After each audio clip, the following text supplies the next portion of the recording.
A pesar del caos que Vladimir Putin está manejando actualmente, es sorprendente que aún lo mantenga bajo control, o al menos aparente hacerlo. Desde una supuesta operación militar especial en Ucrania, que se está convirtiendo en una pesadilla interminable, hasta jóvenes rusos que huyen del país en masa y una industria tecnológica en decadencia que simplemente no puede parecer arreglar, Putin tiene las manos llenas. Y si crees que eso es malo, empeora. Para Rusia, hay una bomba de tiempo en marcha que ni siquiera el férreo control de Putin puede desactivar. Una crisis poblacional que se reduce más rápido de lo que puede reclutar. A pesar de la retórica agresiva y los imponentes desfiles, el futuro de Rusia parece más sombrío. Putin puede soñar con reconstruir los días de gloria de la Unión Soviética, pero la realidad, Rusia podría perder hasta 15 millones de habitantes para 2046. Olvida ser una superpotencia mundial. Si las cosas siguen así, Rusia podría caer de las 10 naciones más pobladas a un lugar muy abajo en la lista. Entonces, ¿qué va a hacer Putin al respecto? ¿Puede realmente resolver esto solo con palabras? Digamos simplemente que las cosas no se ven bien para el hombre fuerte de Rusia. Mientras se buscan respuestas desesperadamente, la guerra en Ucrania sigue diezmando a la población rusa a un ritmo alarmante. El conflicto entre Rusia y Ucrania es uno de los más mortíferos del siglo XXI, especialmente por su duración. Según la British Broadcasting Corporation, fuentes rusas han confirmado al menos 70.000 muertes, pero el número real es casi con seguridad mucho mayor, ya que Rusia no está exactamente entusiasmada con compartir malas noticias. Mientras tanto, el Ministerio de Defensa de Ucrania estima que Rusia ha sufrido más de 670.000 bajas, incluyendo heridos que regresan al combate, aunque se sabe que exagera un poco. Consideremos brevemente el segundo número. Más de 670.000 personas muertas o gravemente heridas, en comparación con un mínimo de 70.000 muertos, significa que hay más de 500.000 personas que no pueden servir en el ejército y, sin embargo, necesitan reintegrarse a la sociedad civil. Es improbable que todos puedan regresar de inmediato al trabajo y algunas lesiones serán lo suficientemente graves para sacarlos por completo de la fuerza laboral tradicional, que parece disminuir mes a mes. Además, Rusia ha estado intensificando sus esfuerzos de reclutamiento militar. Se estima que se procesan anualmente alrededor de 300.000 nuevos reclutas y 200.000 soldados contratados adicionales. Para los reclutas obligatorios, el servicio militar dura un año, al menos en papel, sacando a estos reclutas de la fuerza laboral durante ese periodo. Para los soldados contratados, la situación es más compleja. Cuando la operación militar especial cambió a una guerra de desgaste, Rusia cambió su política sobre contratos militares. Ahora los voluntarios y prisioneros podían firmar contratos de solo unos meses o un año, a diferencia del contrato tradicional de 2 años que otorgaba el ejército antes de la guerra. Además, los contratos militares se volvieron mucho más lucrativos, ofreciendo a los soldados hasta 3 o 4 veces el salario promedio nacional. Esto facilitó el reclutamiento de jóvenes en el ejército, reduciéndolos de la fuerza laboral disponible para los sectores industrial, tecnológico y de servicios, que ya enfrentan dificultades para cubrir sus vacantes. El problema solo empeorará según algunos analistas. Según las estimaciones disponibles, septiembre de 2024 fue el mes más mortal para Rusia hasta ahora, y el 5º mes consecutivo en el que la tasa diaria de bajas nunca bajó de 1.200 soldados. Según algunas cuentas, es probable que las pérdidas de Rusia se aceleren significativamente debido a la creciente presión externa de China e Irán, 2 de los mayores socios comerciales y proveedores de armas de Rusia. Esto implica que es probable que Rusia se vuelva aún más agresiva para intentar cerrar la guerra antes de que Ucrania pueda montar una defensa abrumadora con la ayuda de la OTAN. Esto sugiere que el número de muertes probablemente aumentará drásticamente, especialmente considerando los informes de que el ejército ruso está mal entrenado y equipado para el combate. Pero quizás Rusia ha perdido a muchas más personas fuera del combate.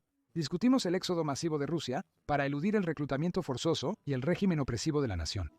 Según estimaciones, hasta 300.000 personas huyeron del país en los primeros meses del conflicto bélico. La crisis de emigración se volvió tan grave en 2022 que algunos informes sugieren que hasta 1 millón de rusos abandonaron el país. La mayoría de estos emigrantes son trabajadores de cuello blanco de clase media o alta que emigraron con sus familias. Esto implica que el país ha sufrido una pérdida considerable de trabajadores en sectores atractivos como tecnología y servicios. De hecho, la guerra en Ucrania ha sido descrita como la peor crisis en la industria tecnológica del país. Según algunos analistas, el declive de la industria tecnológica en Rusia inició incluso antes de la operación militar especial en Ucrania. Esto se atribuye a los esfuerzos del país por regular estrictamente el Internet y expulsar a importantes empresas tecnológicas que no se ajustan a la retórica del Kremlin. El problema empeoró tras la invasión, cuando las empresas tecnológicas rusas fueron sancionadas por Occidente, aislando a las empresas con conexiones con la UE o la OTAN de Rusia. Por último, la estructura económica de Rusia es otro factor que influye en la distribución desigual de la mano de obra. Durante décadas, Rusia ha dependido de sus vastas reservas de petróleo y gas para impulsar su economía. Esto ha generado empresas energéticas que emplean a decenas de miles de personas. El auge de la industria energética en Rusia ha generado un ciclo de retroalimentación positiva, con personas dejando los sectores manufacturero y agrícola para unirse a ella. A medida que el país depende más de las exportaciones de energía, se observa un número creciente de personas en esta industria y el surgimiento de nuevas empresas. Estas empresas requieren personal para cubrir su demanda y pueden ofrecer mejores salarios para atraer empleados. Los trabajadores de la manufactura e industria dejan sus puestos para unirse a nuevas posiciones.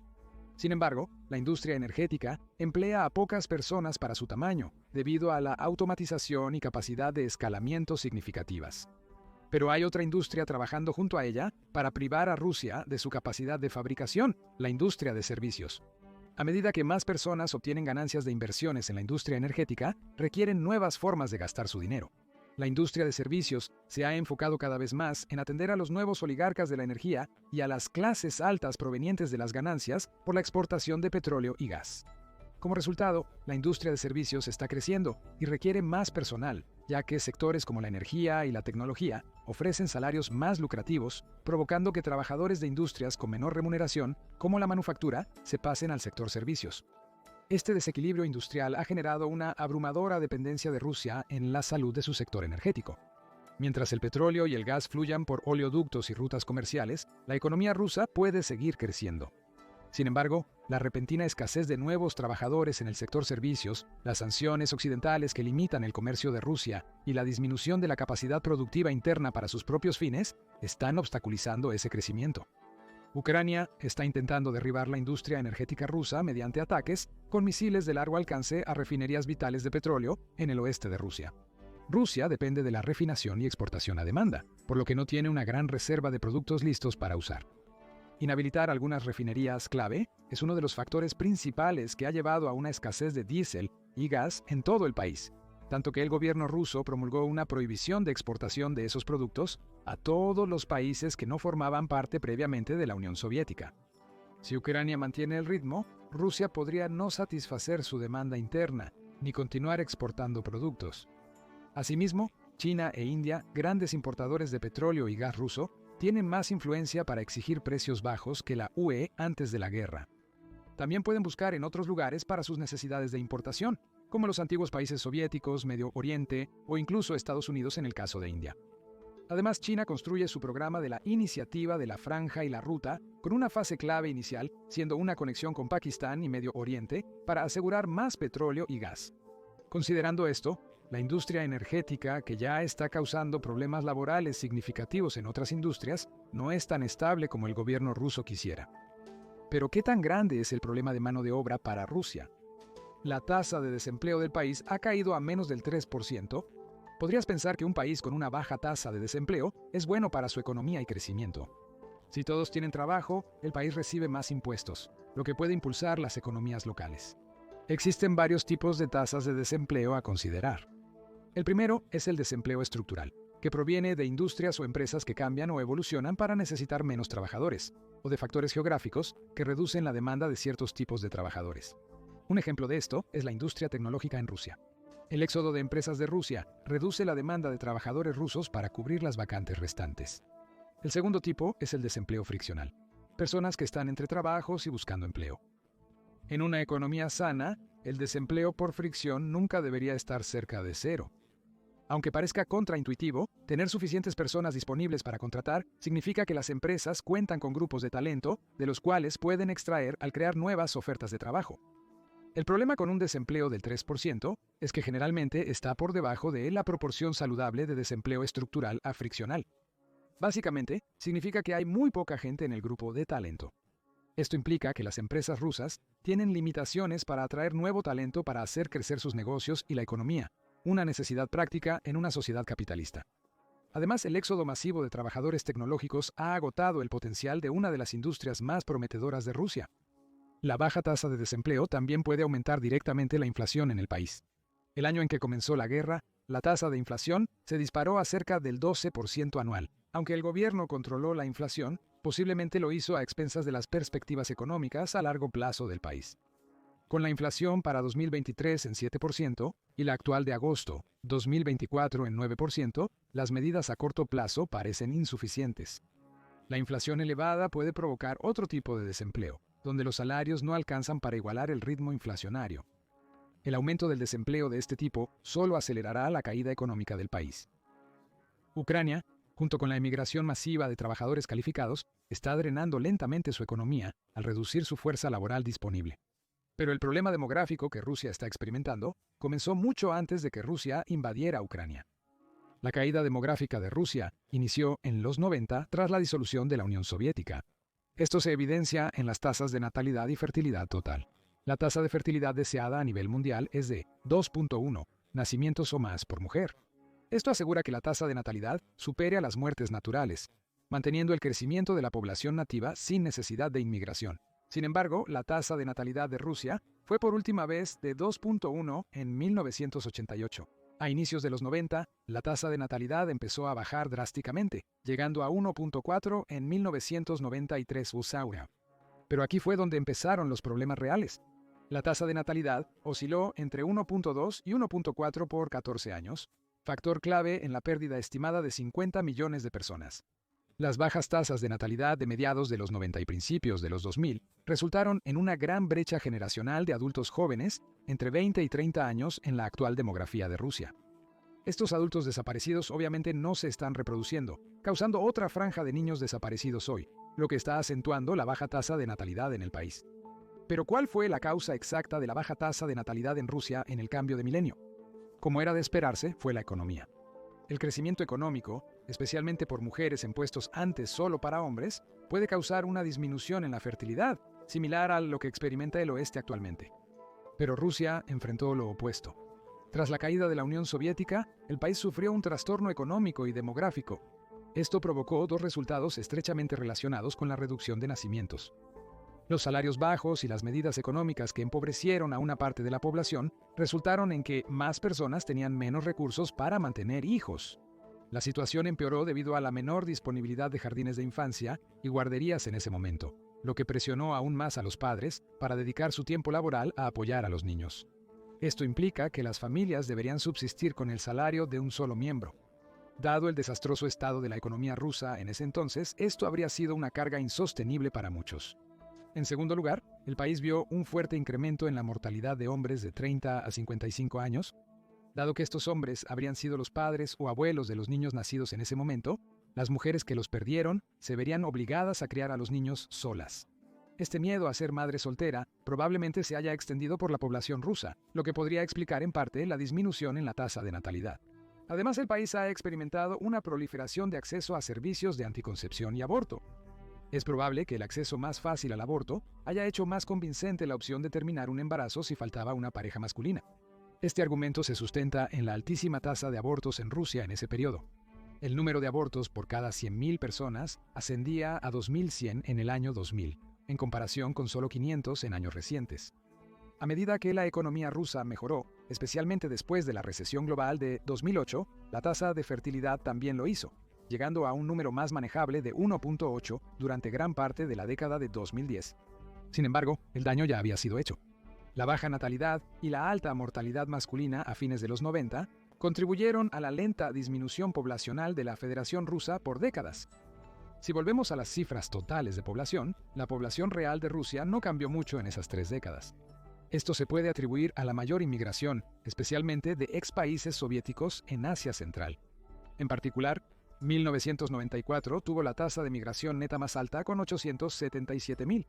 Sin embargo, la migración neta se agotó durante las décadas siguientes, alcanzando un mínimo de alrededor de 40.000 personas más entrando al país que saliendo de él anualmente.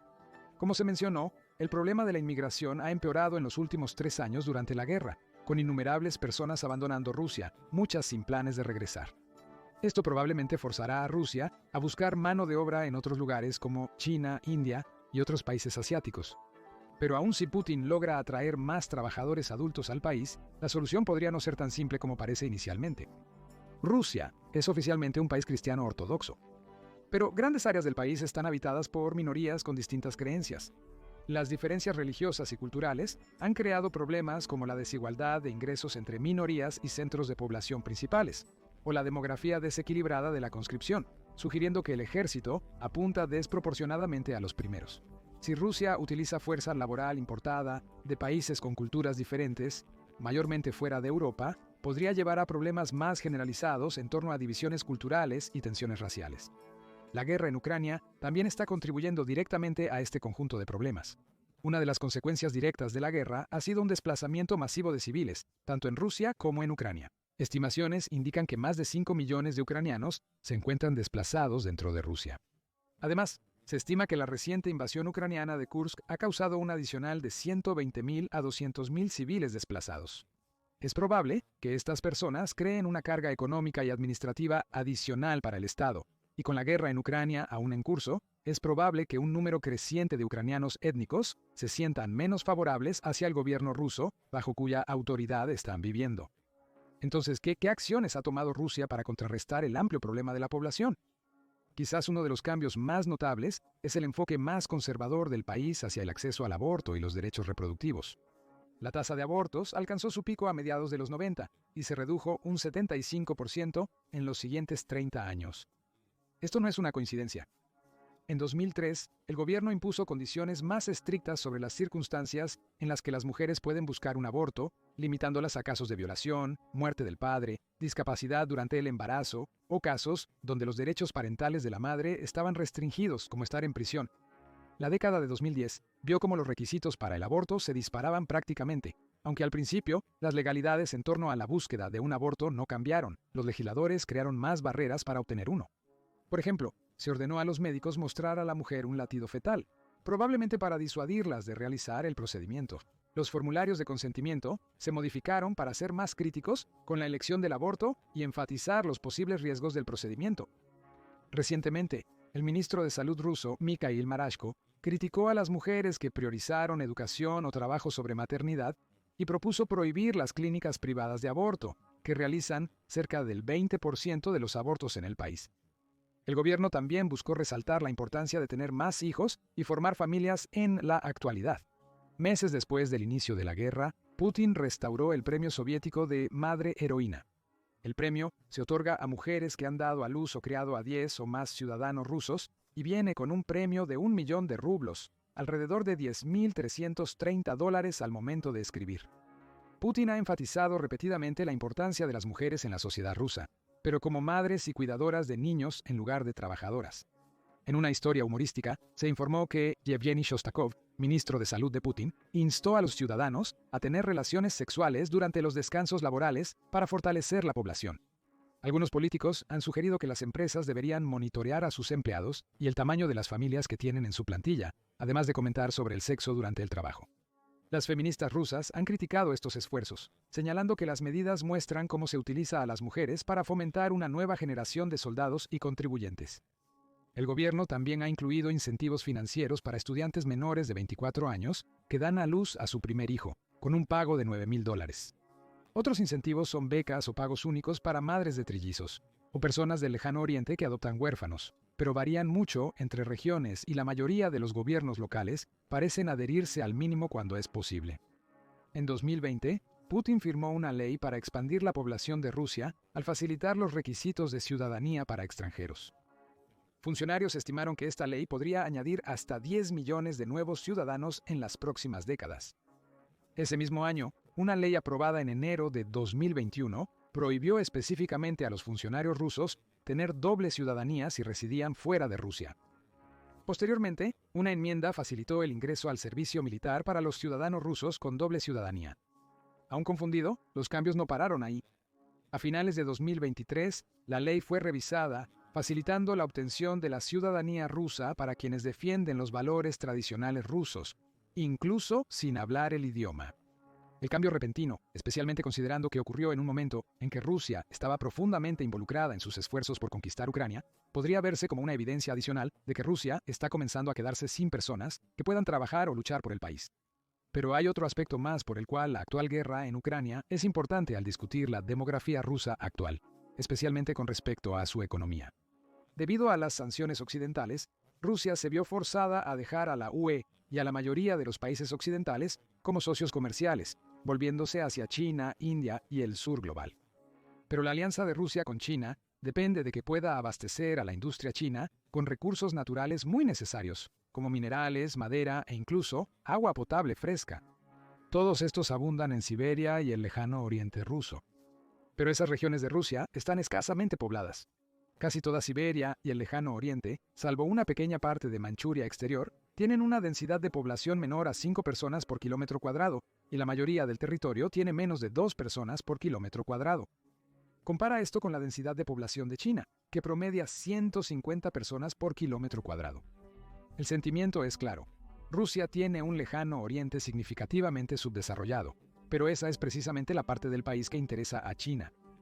China ha invertido más de 2.400 millones de dólares en Rusia para desarrollar la infraestructura necesaria para exportar y acceder a estos recursos. No obstante, la infraestructura por sí sola no garantiza el flujo de recursos. También se requiere la fuerza laboral para usarla y alimentarla. Además, algunos intentos de China para obtener agua potable del lago Baikal en Rusia, el mayor lago de agua dulce del mundo por volumen, han fracasado. Y es aquí donde la guerra en Ucrania entra en juego. Mientras Rusia esté envuelta en una guerra, es probable que su economía e industria se inclinen significativamente hacia el apoyo al esfuerzo de guerra, en lugar de crear nuevas oportunidades para exportar recursos a China. Según el informe de presupuesto de 2024, cerca de un tercio de los gastos del gobierno para ese año se destinó a las Fuerzas Armadas y la defensa nacional. Esta proporción del presupuesto destinada a las Fuerzas Armadas es considerablemente mayor que la de la mayoría de los países desarrollados. Se puede argumentar que obtener una fuerza laboral más grande fue una de las razones clave por las que Rusia invadió Ucrania. La población de Ucrania en 2022 era de alrededor de 40 millones, menos de un tercio de la de Rusia. Sin embargo, el país en sí es mucho más pequeño, lo que resulta en una densidad de población mucho mayor. Los ucranianos son cercanos étnica y culturalmente a los rusos. Una considerable población ucraniana ha vivido en la actual Federación Rusa desde la época soviética. Algunos afirman que el objetivo final de la operación militar rusa en Ucrania era restaurar todo su territorio de la era soviética. Es posible que absorber la población ucraniana sea uno de los objetivos secundarios de la invasión, pero con el avance en el territorio ucraniano, demostrando ser un asunto lento, mortal y extremadamente costoso, los problemas militares y demográficos de Rusia comienzan a acumularse. En los últimos 2 años y medio, China ha guardado silencio sobre la guerra casi por completo. Sin embargo, las instituciones occidentales han aplicado lentamente más presión sobre las empresas y bancos chinos para que dejen de trabajar con Rusia, lo cual ha comenzado a dar frutos. China ha propuesto un plan de paz, considerado escandaloso por Occidente, pero aparentemente apoyado por gran parte del sur global. En este plan, Rusia conservaría todo el territorio anexado hasta ahora, un resultado que el régimen ucraniano probablemente seguirá rechazando por completo. Esto sugiere que la alianza de China con Rusia podría depender completamente de la capacidad de Rusia para ser un exportador de recursos, algo que no puede garantizar si todavía está en guerra, y por lo tanto China quiere que Rusia termine la guerra rápidamente. Por otro lado, si Rusia termina la guerra sin asegurar una reclamación sobre parte o todo Ucrania, la mayoría de sus problemas demográficos a largo plazo seguirán estando lejos de ser resueltos. Considerando que la economía de Rusia parece estar más cerca de colapsar debido a que el gobierno canaliza más dinero hacia el ejército que hacia la salud o la educación, es posible que la previsión de que Rusia perderá 15 millones de personas en 20 años se convierta en el mejor escenario posible. Si la guerra en Ucrania continúa y las bajas rusas aumentan, el ejército demandará más personas para lanzar al triturador de carne en Donbass. Eso solo empeorará el problema. ¿Pero qué piensas tú? ¿Cómo intentará Rusia salir del agujero demográfico en el que se ha metido? Cuéntanos en los comentarios y gracias por mirar.